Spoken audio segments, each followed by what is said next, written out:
If you are on a quest to strategic superiority in Rise of Nations, then I'm sure that by now you have probably had one question in mind. Well, worry not. Because after some thorough analysis, I have crafted an unbeatable tier list that can guide you by helping you better understand what countries you should play as to the ones that you probably shouldn't pick in the year 2019. Without further ado, we will begin with one of the strongest, most powerful countries to ever spawn in Rise of Nations. This country is a Goliath compared to most other nations at the start. Most of you know this by now, but the country I'm talking about here is China. China starts out with a high population, huge economy, lots of square cities, and a lot of future potential. You also have a lot of room to expand, which is why I will put China as an S-tier country. Definitely a great choice if you like bullying Russia. However, when it comes to eagles, freedom, and guns, China stands no chance against. United States is nearly perfect at the start.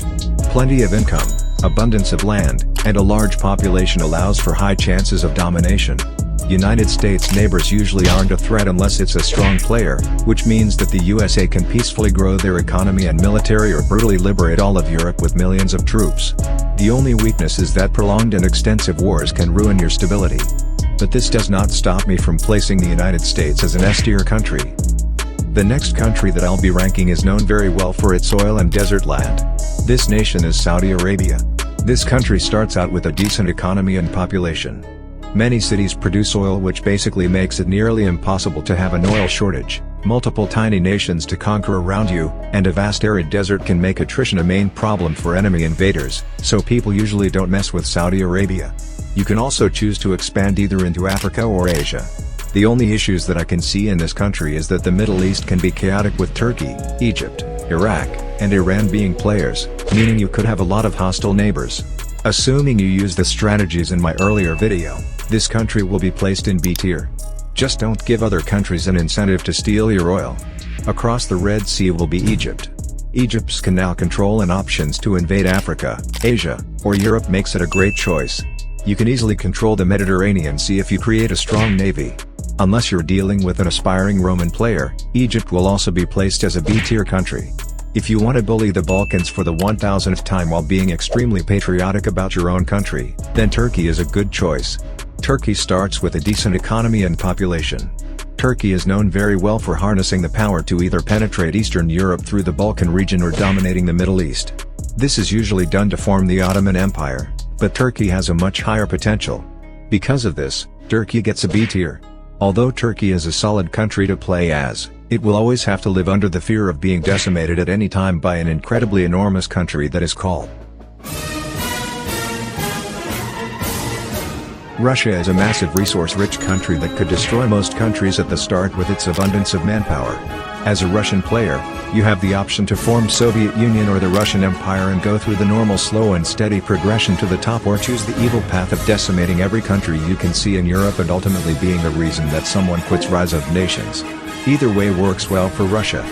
But as powerful as Russia is, not caring about your economy and stability will literally cause you to collapse in record time.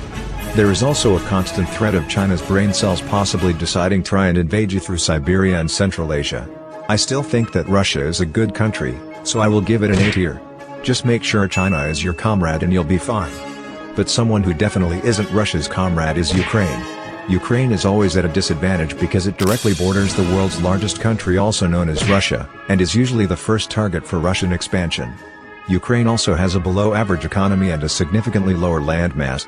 For these reasons, the Ukrainian chances of survival are usually very low, but for every time you survive, you may still have to deal with Poland, Turkey, or any other Balkan country. However, despite all these disadvantages, Ukraine produces one of the most important resources, which is titanium. So I will put Ukraine as a C-tier country.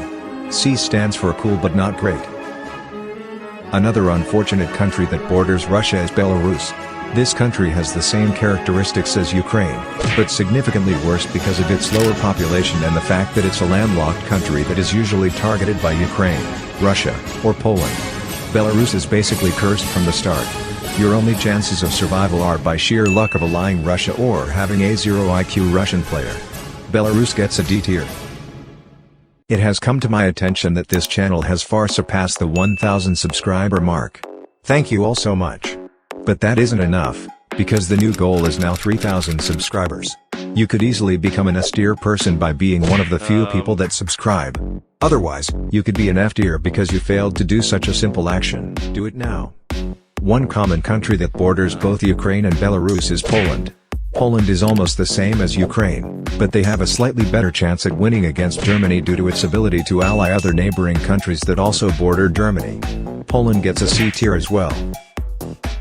Now, I will be placing Germany, France, UK, Italy, and Spain in the same tier because they all share similar traits. Good enough economy, population, and landmass at the start, and their ability to expand at high rates would make me consider putting them as an A tier. But if we compare them to Russia, you wouldn't say they belong in the same tier since Russia starts off significantly better than them. So I will place Germany, France, UK, Italy, and Spain as B-tier countries. But, there is a nation that has been seen decimating all of these countries while simultaneously asserting its dominance throughout the entire server and invoking fear in any other oppositions. This nation even has a progression pose named after it. That's right, the country I'm talking about is Malta. Unfortunately, this country is extremely hard to play because it's a one-city state that can easily be engulfed by most other Mediterranean countries. You will also need significantly more time to build up your nation in order to compete with countries like Italy, Egypt, Spain, Turkey, and others.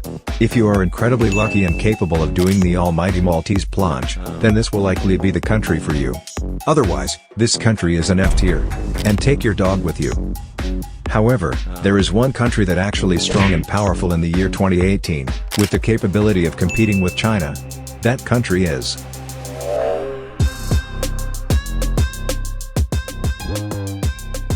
India. Is yet another strong country that has a large economy and high population while having a lot of future potential.